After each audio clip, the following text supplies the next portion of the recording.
Hello students, let's see this question. The question says a 20-liter container, okay, underline a 20-liter container at 400 Kelvin contains carbon dioxide as at the pressure of 0.4 atm and an excess of SrO2, sorry, not SrO2, SrO, strontium oxide. Neglect the volume of the solid SrO. The volume of the container is now decreasing by moving the piston, movable piston fitted in the container. तो आपका ये जो container है, इस container का जो initial volume है that is V1, कितना है 20 लीटर्स है। अब इसके पिस्टन को क्या कर रहे हैं, मूव कर रहे हैं, तो इसका जो वॉल्यूम आ गया है वो कितना आ गया है V2। ठीक है, इसकी वैल्यू हमें पता नहीं है, let's say it is X। ठीक है, अच्छा।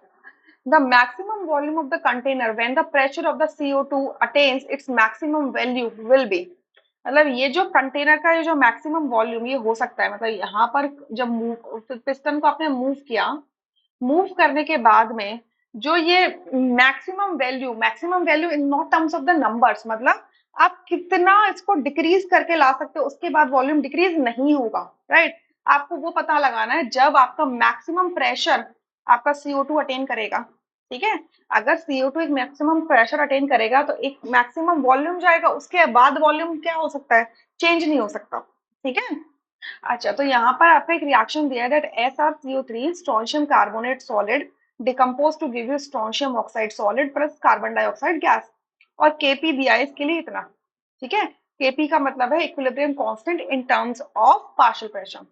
तो अगर मैं इसके लिए, इस रिएक्शन के लिए जो हमें रिएक्शन दी है, इसके लिए अगर मैं Kp लिखूं तो क्या लिख सकती हूँ, Kp is equals to partial pressure of SrO multiply partial pressure of CO2 divided by partial pressure of SrCO3।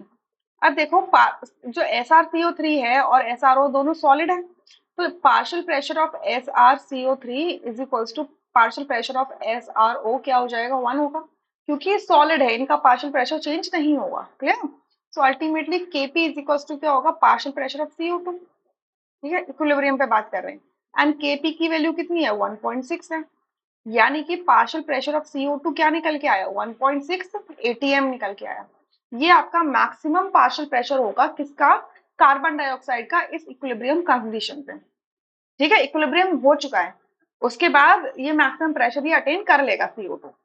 सो अगर ये प्रेशर मैक्सिमम है, ठीक है, और इनिशियली आपका जो प्रेशर कितना था CO2 का, इतना था, इनिशियल वॉल्यूम आपका इतना था, तो आप ये V2 निकाल सकते हो according to Boyle's law. Boyle's law क्या कहता है, that at constant temperature that is 400 kelvin, ठीक है, आप क्या कर रहे हो, प्रेशर और वॉल्यूम को रिलेट कर रहे हो।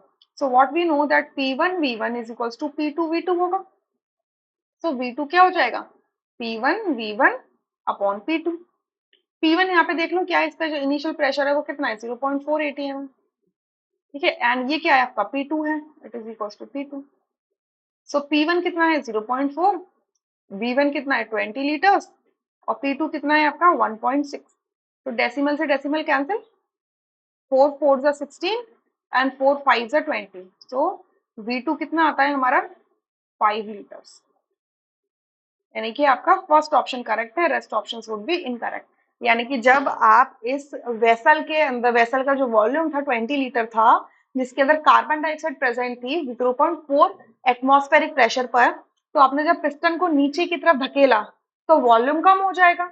तो ये जो मिनिमम वॉल्यूम, और I can say maximum volume with respect to the maximum pressure, जो वॉल्यूम डिक्रीज होगा तो प्रेशर इंक्रीज करेगा ना, तो 0.4 से जब प्रेशर इंक्रीज करके 1.6 एटीएम गया है, तो इसका प्रेशर इंक्रीज किया है, तो जो इसका मैक्सिमम प्रेशर के रिस्पेक्ट में जो इसका मैक्सिमम वॉल्यूम कंटेनर का हो सकता है, उसके अलावा और वॉल्यूम कम नहीं हो सकता। ठीक है, मतलब आप चाहो कि वॉल्यूम यहाँ पहुंच जाए, तो ये वॉल्यूम इस वाली लाइन में नहीं पहुंचेगा। ठीक है, इस वाली लाइन में वॉल्यूम नहीं पहुंचेगा।